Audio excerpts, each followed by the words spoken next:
დღევანდელ ვიდეოში რამდენიმე ახალ არომატზე ვისაუბრებ და დავიწყოთ. ეს არის ტიზიანა ტერენცის გუმინი.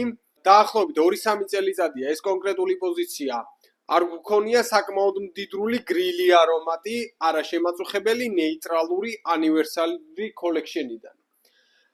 ასევე მარკ ანტუან ბარუას ენსელადი, მხოლოდ 30 მგ მოცულობაში გვაქვს ეს კონკრეტული უხეში, ამავდროულად ნაზი არომატი, ესეც უნისექსი.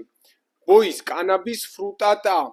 ეს კონკრეტული არასდროს არ გქონია დაახლოებით 3-4 წლის წინ ვნახე ამ კონკრეტულის არომატი ძალიან მომეწონა კანაბის ფრუტატა და არა კანაბის.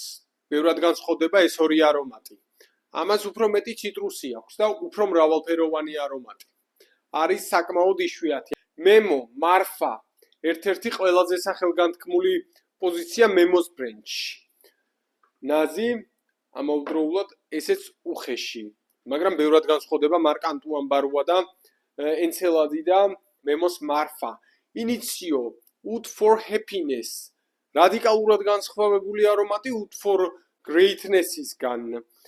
უფრო გრილი, უფრო ნეიტრალური, ოდნავ უფრო მამაკაცური. Parfums de Marly. კალანი, მივიღეთ ასევე პეგასუსი.